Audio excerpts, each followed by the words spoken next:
नमस्कार. आज काय नवीनमध्ये तुमचं सर्वांचं पुन्हा एकदा मनापासून स्वागत. आज आपण बनवणार आहोत दह्यापासून तयार होणारी कढी. सर्वात आधी दही आपण फेटून घेऊया. थोडंसं पाणी टाकून घेऊया. कढी बनवण्यासाठी मी पाव किलो दही घेतलेलं आहे. आता हे असंच बाजूला ठेवूया. दुसऱ्या वाटीमध्ये 1 ते 1.5 चमचा बेसन घेऊया. बेसनमध्ये पाणी घालून पातळ पेस्ट बनवून घेऊया. गुठळ्या राहता कामा नये. ही रेसिपी काही नवीन नाही, पण प्रत्येकाकडे वेगवेगळी पद्धत असू शकते. तुमची पद्धत नक्कीच कमेंट करून सांगा.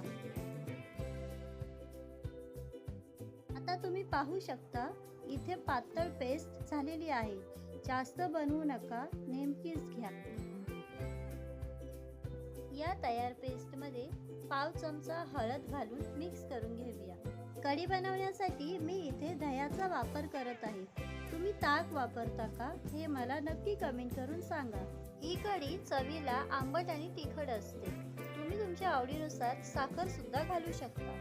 आता यामध्ये चवीनुसार मीठ घालून घेऊया आणि मिक्स करून घेऊया. थोडंसं हिंगही टाकून घेऊया, पचनाला चांगले असते.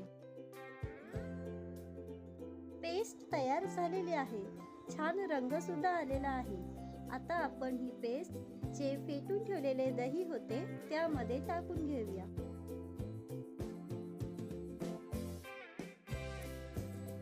हे मिश्रण छान मिक्स करून झालेलं आहे.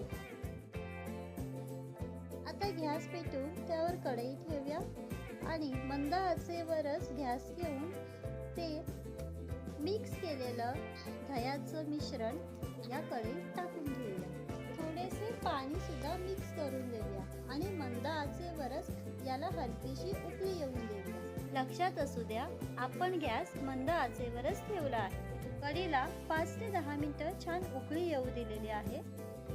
आता सेम कढईमध्ये 2 चमचे तेल, जिरे, मेथी दाणे, कढीपत्ता आणि मिरच्यांची छान फोडणी देऊया.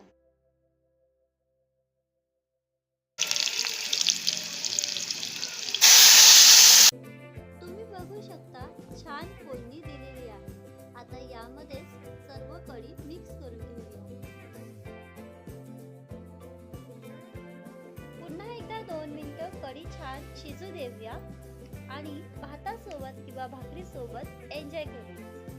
वेळ कमी घेणारी, कमी पदार्थात तयार होणारी झटपट अशी चविष्ट कढी तयार आहे. तुम्हाला ही रेसिपी कशी वाटली नक्कीच सांगा. जाता जाता एक लाईक नक्की करा. Thank you.